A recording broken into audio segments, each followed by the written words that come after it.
we really had to sink into that kind of mindset, because I've known Emma since she was 9, and to make it look believable was going to be a real task. But yeah, it's a nice moment. Let's talk about the next project. What about Wartime Wanderers, or Cross Country, Comrade, or Eddie the Eagle?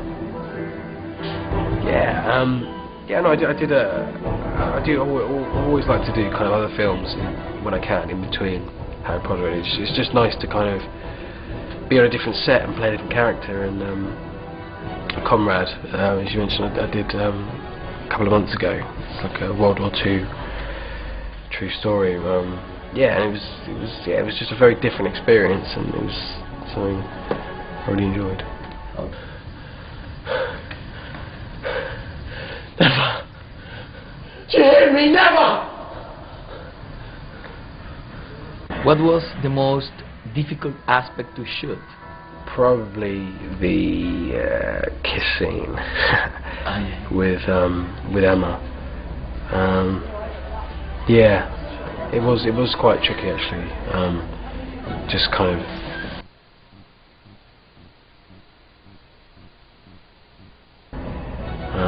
Yeah, it was very strange, but it was. I mean, it's such an important moment, really, for these characters, and yeah. So hopefully, it was okay. Rupert has been like a brother to me, so it was obviously awkward, but we also had the added pressure of the fact that, I mean, this moment has been anticipated by fans worldwide for sort of since the last book was released, you know, since the beginning of the film franchise. So, I mean, it's a huge moment, and I think we just wanted to try and live up to that in any way that we could. So, I don't know how to put it into words. It's incredible. I mean, I'm sure that I will never experience something like this ever again in my life. It's incredible. Yeah, I really am, because it's like it's a different. I mean, it's like I'm a different actor, I think, in Part 2 from Part 1. Part 2 is the only film out of all 7 that I can watch and go, I am really happy with my performance in it, and not that there's stuff I wouldn't do differently, but like overall, I'm pleased with the work I've done, and yeah, so it's. But I don't think at the time it was really that much of a concern, because you take it scene by scene, and when you know the story and the script as well as you get to know them over the course of doing a film, you kind of, it just becomes second nature. You know which scene you're doing the next day, and it kind of just slots into place. You know what's happening with your character at that point.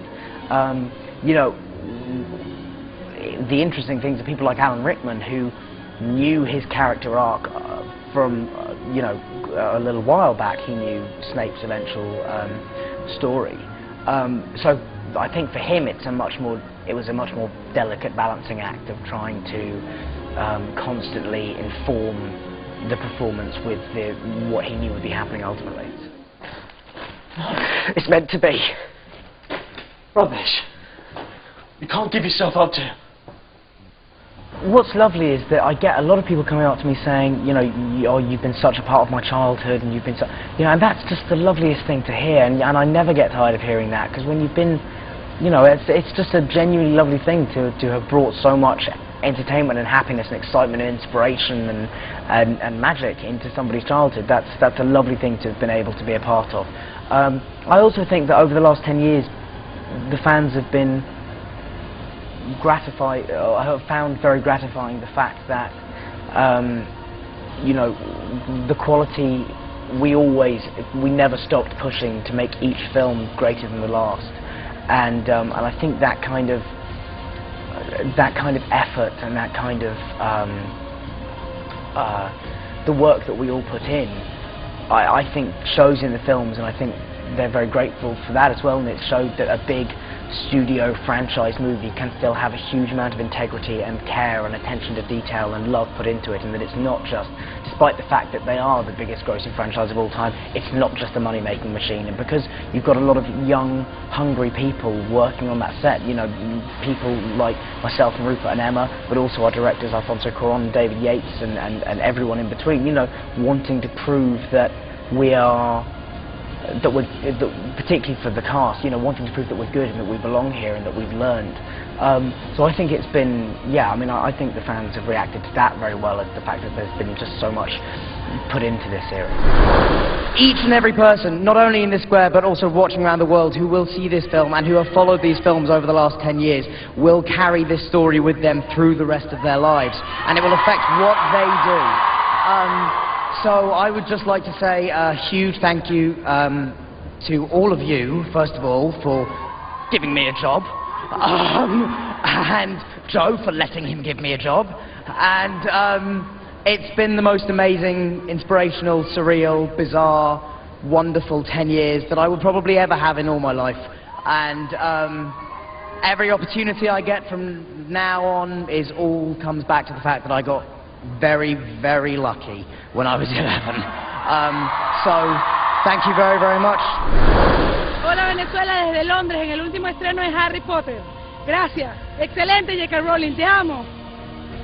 Nunca ha habido tanto juego y nadie está a salvo, pero es Harry Potter quien probablemente tendrá que arriesgarlo todo, porque todo termina aquí. Soy Víctor X y me despido desde Trafalgar Square hasta nuestra próxima visita al set, a través de la señal de E! Entertainment Television.